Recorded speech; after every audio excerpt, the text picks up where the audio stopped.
Tonight, seasonal security. President issues gazette extending armed forces authority to ensure public order as the country readies for the Christmas week. Below the belt, Jatika Hilaurume Municipal Councillor files police complaint against Patali's accident victim. Time to go. UNP MP calls on leader Ranil Wickramasinghe to hand over reins and retire gracefully.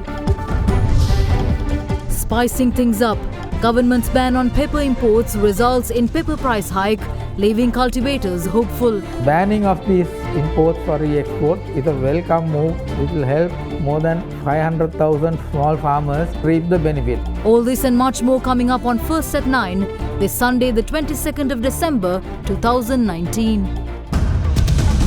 From AdaDerana, this is AdaDerana First at 9. මේ scene එකෙන් cut වෙන්න ඇන්ටිජර් මවුත් wash සමගින් එන close up gel එක story එක start කරන්න. Hi. Live from Studio 24 in Colombo.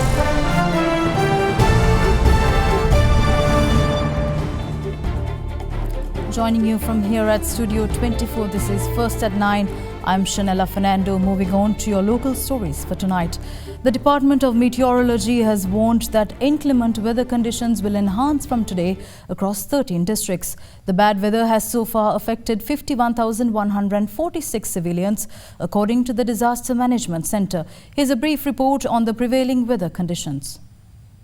The inclement weather prevailing in 13 districts of the country has affected 51,146 people, belonging from 14,963 families. The Disaster Management Centre stated that 3 people have lost their lives, with 6 injured so far. A total of 47 houses have been destroyed, while 1,007 houses have been partially damaged. Many areas across the island have been affected by floods and landslides experienced across the island. As per the Disaster Management Centre, 16,385 people belonging to 4,887 families have been evacuated to 126 safe places. In the past 24 hours, the highest rainfall was recorded from the Polonnaruwa district. The Disaster Management Centre has informed people near the Kirindioya and Godadora Alla to move to safer zones due to overflowing as a result of heavy rain in the Hambantota district. Tanks in Anuradhapura continue to spill over due to the heavy showers prevailing in the region. The sluice gates of the Kalaveva still remain open. The Sri Lanka Navy attempted to save 28 people trapped in the Ipalogama village, which was affected due to the overflowing of Kalaveva. They also saved 2 people affected by the overflowing of Athimalayoya. The 22 sluice gates of the Rajangani Reservoir and the 2 sluice gates of the Angamo Reservoir in Tabuttegama also remain open. Due to this, nearly 200 families in villages including Eppavala, Katiyava, Galnava and Rajangani have been displaced.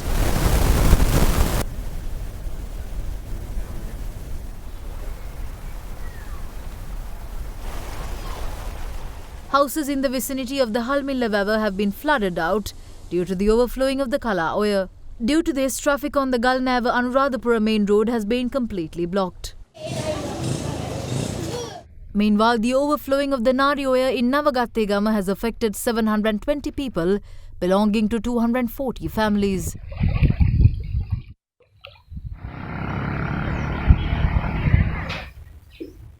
Transportation along the Batiklo-Polonnaruwa road has also been affected due to floods. Meanwhile, the spill gates of the Parakrama Samudra were opened due to the increasing water capacity.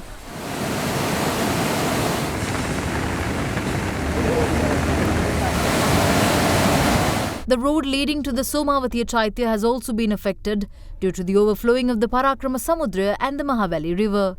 The Somavati temple has been submerged by floods up to 3 feet in depth. Due to the opening of the spill gates of the Dadaruoya, a side wall of the Sengaloya made across the Dadaruoya in Anamaduwa has been destroyed.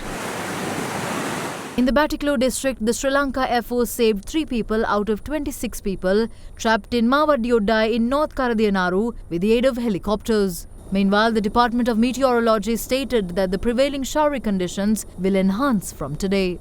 Furthermore, Director of the Forecasting Division of the Department of Meteorology, Anusha Varnasurya, stated that 100 mm rainfall is expected in the Sabaragamu and Western provinces, while 150 mm rainfall could be expected in the northern and north central provinces and in Trincomalee.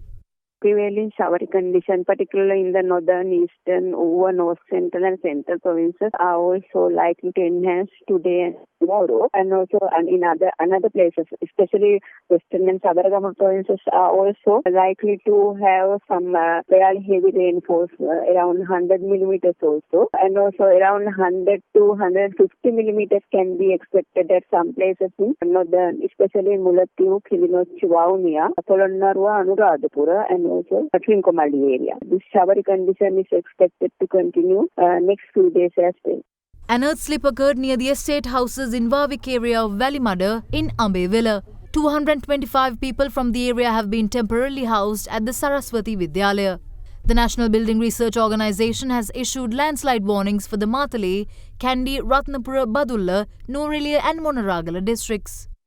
Gel scene action. Anti-germ mouthwash samagin ena close-up gel ekka story එක start karanna. Villagers and former employees of the Kantale sugar factory are blaming continuous government inaction in the past few years for the decaying state of the factory, which once employed scores of villagers from the area. Constructed in 1957 as a grant from the government of Czechoslovakia, the factory was opened in the year 1960, providing employment and contributing to the economic development of the area. After functioning as a profit-earning venture until 1986, the factory was shut down subsequently, while most recently becoming entangled in a high-profile bribery case that saw two former state employees sentenced to prison terms. Today, the factory continues to be in ruins as rampant theft of material continues. The Kantale sugar factory was a gift from the Czechoslovakian government and began manufacturing operations in the year 1960. The factory alone contributed to 8.5% of the country's sugar production. However, the factory closed down in 1994 despite being taken over by a private company in 1993. Former workers and residents of the village say that even after government took over the factory in 1997, after promises were made at election campaigns with regard to the full restoration of the factory to its original glory, the factory still remains deserted and decayed to date. මම 66 ඉඳලා මේක වැඩ කරනවා. මේ Kantale town එහෙම දිනුනුනේ මේ සීනි පැත්තේ. ඉතින් ඒව ඔක්කොම නැති කරා මෙයාලු. එක එක රජවල් වෙනවා එක එක දේවල් කරනවා. ඉතින් ඒකයි වෙන්නේ ඕවා. මේ එක එක ඇමතිවරු මන්ත්‍රීලා එනවා පටන් ගන්නවා කියනවා. ඒ වුණාට කිසිම පටන් ගැනීමක් නැහැ. තියෙන යකඩ ටික ඔක්කොම අරන් හොරෙන් රැට අරන් යනවා. ෆැක්ටරි ඇරලා පටන් ගන්නවා නම් ගොඩක් හොඳයි. ඉන්න මේ පොඩි පරම්පරාවට හරි රස්සාවක් කරලා ජීවත් වෙන්න. මාත දැන් මේ 94 තමයි මේ ආයතන වැහුවේ. දැන් එදා ඉඳලා අපි මේ සීගාන කාර්යසංශ හිටියා. දැන් මේ වෙනකොට ඔක්කොම සේවකයෝ ඉන්නේ 34 දෙනයි. ගිය අවුරුද්දටම අමාත්‍ය 4කට මේක මාරු වුණා. කිසිම නිලධාරියෙක් මේ ආයතනේ බලන්න ඇවිල්ලා නැහැ. කෝටි ගානක මේ ලසක් කරගෙන ආවනේ මෙන්න මේ යකඩ පෙන්නලා තමයි. මේ යකඩ පෙන්නලා තමයි. හැබැයි මේ ආයතනට ඇවිල්ලවත් නැහැ. කෝටි මං හිතන්නේ 500කට වැඩි දේපොලක් මේ වෙනකොට සේව වෙලා ඔක්කොම ඉවරයි. මේ දැන් මලකඩ ඔය ඔක්කොම වහලවල් කඩා වැටෙනවා. අලි කොටි වලස්සු මේ දැන් අපි මෙන්න මේකේ තමයි මේ රැයට ඉන්නේ. මේ මැදින් පාරේ අලි යනවා රැයට. ඉතින් ඒකෙන් හින්දා මේ මොනවා හරි මැදිහත් වෙලා එක්ක මොනවා හරි කරලා අපිව ගෙදර යවනවා නම් ඒකත් නිදහස්. කියනවා අපිට දුකයි මේ මොකද අපි ජීවත් වුනේ මේ වෙන්නේ. ඉතින් මේ පඩි නැතත් මේ රකින්නේ මේ අපේ දේපොළ කියලා හිතලා. President Gotabaya Rajapaksa has issued a Gazette extraordinary calling upon the armed forces to maintain public order across the country with effect from today. The President issued the Gazette notification yesterday by the virtue of powers vested in him by Section 12 of the Public Security Ordinance. Accordingly, the Army, Navy and the Air Force have been called out for the maintenance of public order in the areas under administrative districts of Colombo, Gampaha, Kalutara, Gaul, Matara, Hambantota, Jaffna, Mana, Mullaitivu, Batiklo, Ampara, Trincomalee, Putlam and the territorial waters adjacent to such districts. In addition, the administrative districts of Kandy, Matale, Norelia, Kilinochchi, Vavuniya, Kurunegala, Anuradhapura, Polonnnaruwa, Badulla, Monaragala, Ratnapura and Kegol are also included.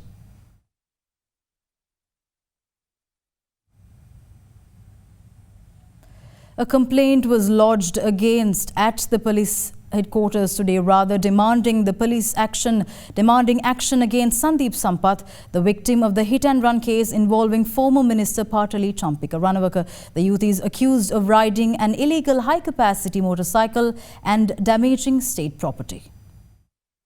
Former Minister Partali Champika Ranawaka was arrested by the Colombo Crimes Division on the 18th of this month for charges relating to a near-fatal hit-and-run traffic accident in 2016 and was subsequently remanded until the 24th of December after being produced in the court. Kaduvela Municipal Council member representing the Jathika Hela Urumaya Bosit Kalahepatirana lodged a complaint at the police headquarters today demanding action against the youth. State Minister Janaka Vakkumbura, also weighing in on the matter, said that plans are being made to admit former Minister Partali Champika Ranawaka to the prison hospital.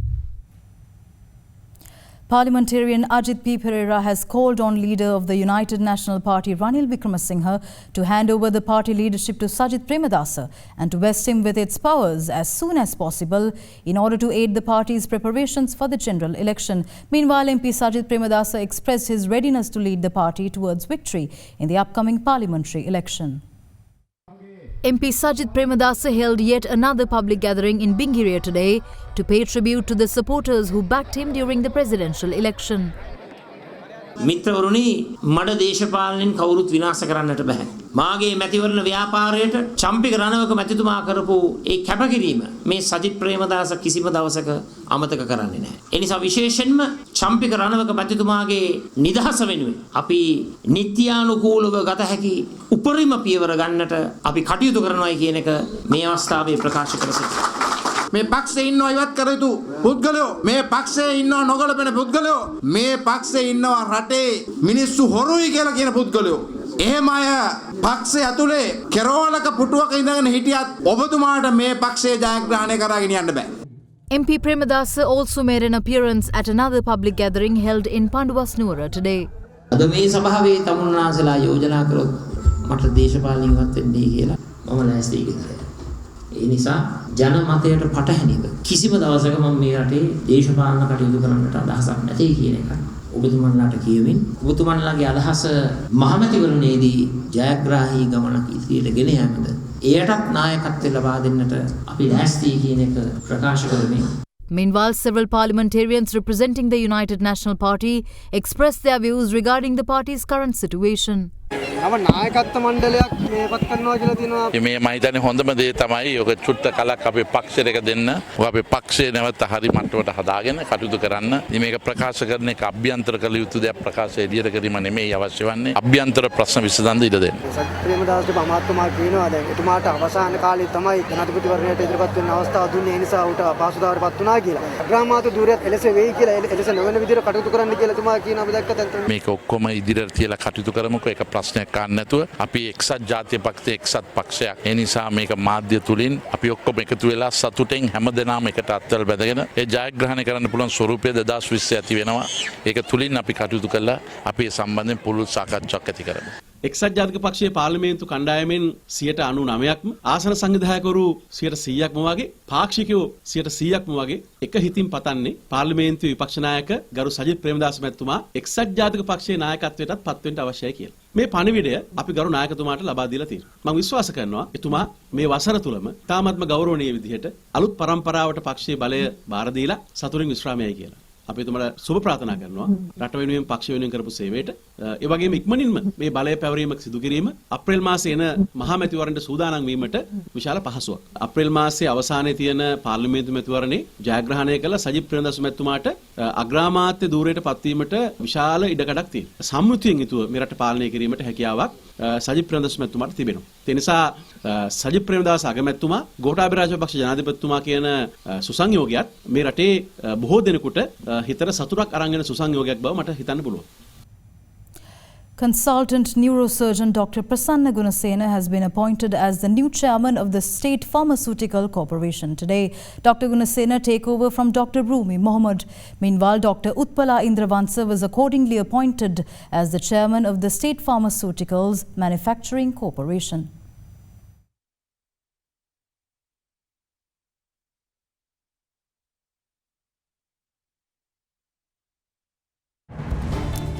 More news on the other side of this break. Stay tuned.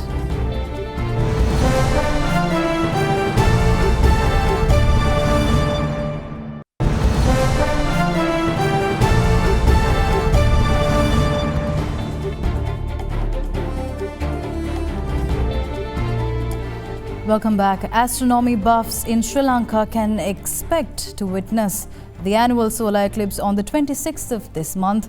Astronomy exhibitor at the Sri Lanka Planetarium Nalaka Abesekara revealed today. He added that Sri Lanka is one of the few countries in the world that the eclipse is expected to be clearly visible from. An annular solar eclipse was previously observed in 2010 and will occur again in another 12 years, making this a rare opportunity to witness this rare solar phenomenon. In the meantime, the Arthur C. Clarke Institute for Modern Technology said the annular phase of this solar eclipse will be visible from Saudi Arabia, southern India, northern parts of Sri Lanka and parts of Indonesia, and that those in Europe, parts of Asia, southern parts of Sri Lanka and northwest Australia will see a partial eclipse. The annular phase of the eclipse begins approximately 180 kilometers west of Dammam in the desert of eastern Saudi Arabia around 9:04 a.m. Sri Lankan time. According to the institute, both partial and annular phases of the eclipse will reach Sri Lanka at 8:08 a.m. and 9:33 a.m. respectively on Delft Island in the Jaffna district. The annular phase will last only 2 minutes and 40 seconds within the mainland of Sri Lanka along the centre line. The statement said during the maximum annular phase along the centre line within the Sri Lankan mainland, the moon will cover approximately 93% of the sun. The general public is advised not to view the solar eclipse with the naked eye or any optical device such as binoculars or telescopes without a filter.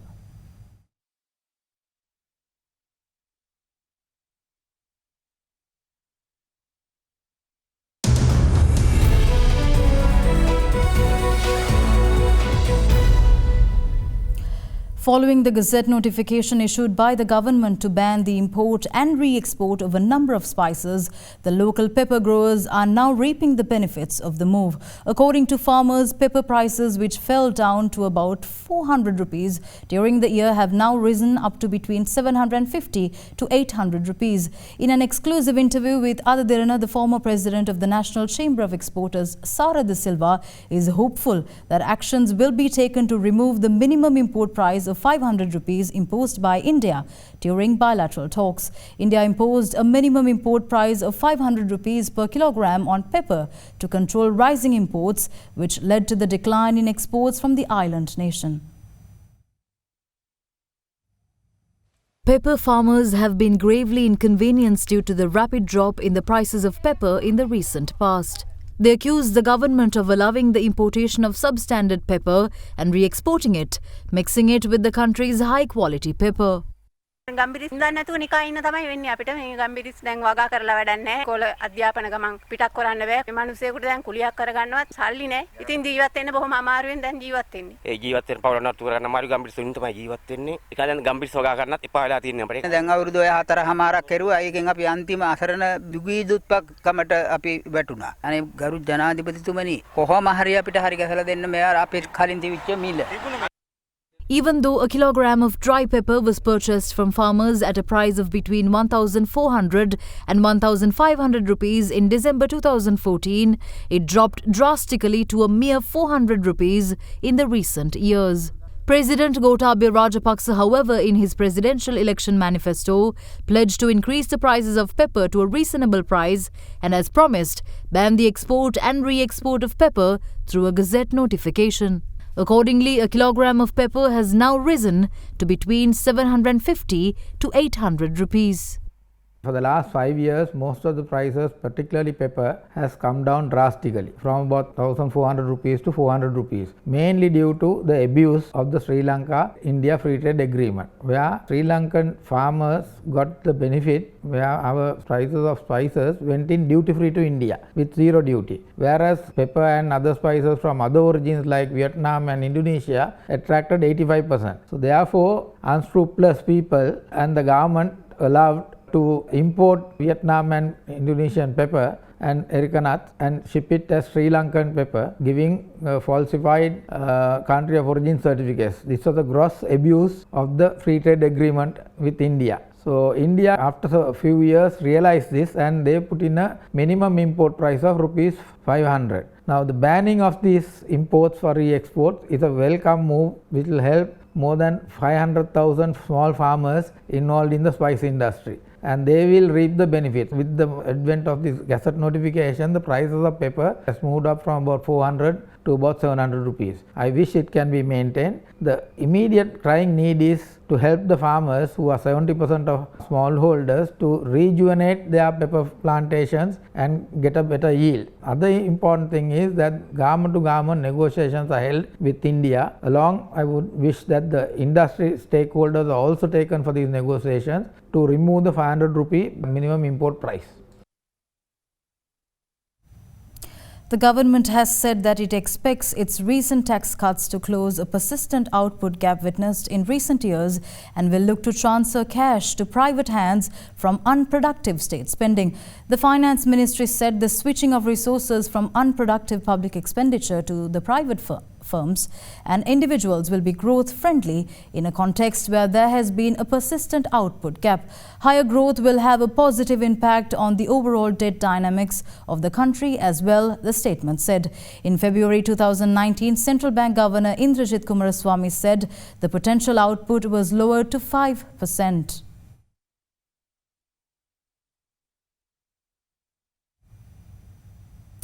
Now, stocks closed 0.1% lower last week, dragged down by banking and finance shares. Colombo's all-share price index remained volatile throughout trading on Friday, with the SPI closing 0.54 points down at 6,044.73. Let's now take a look at what's in store for the markets in the festive week ahead.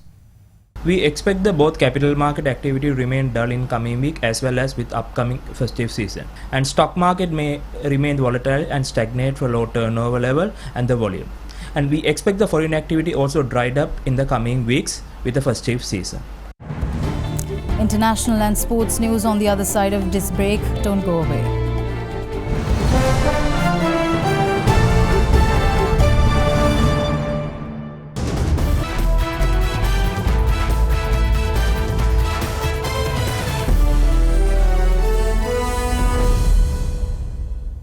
In your sports news, the fourth day of the second test match between Pakistan and Sri Lanka kicked off today with Pakistan on 395 runs for the loss of 2 wickets. Azhar Ali scored his 16th test century while Babar Azam too claimed his 4th test century and remained not out. Pakistan declared their second innings at a score of 555 runs at a loss of 3 wickets. Sri Lanka, who's set to follow a target of 476 runs, is at a critical stage of 212 runs at a score of 7 wickets at the day's end. However, Oshada Fernando scored his maiden test century this evening and remained unbeaten on a score of 102 runs. Tomorrow is the last day of the game. With that, we wrap up tonight's edition of First at 9. Thank you for joining us. I'm Shanella Fernando. Good night.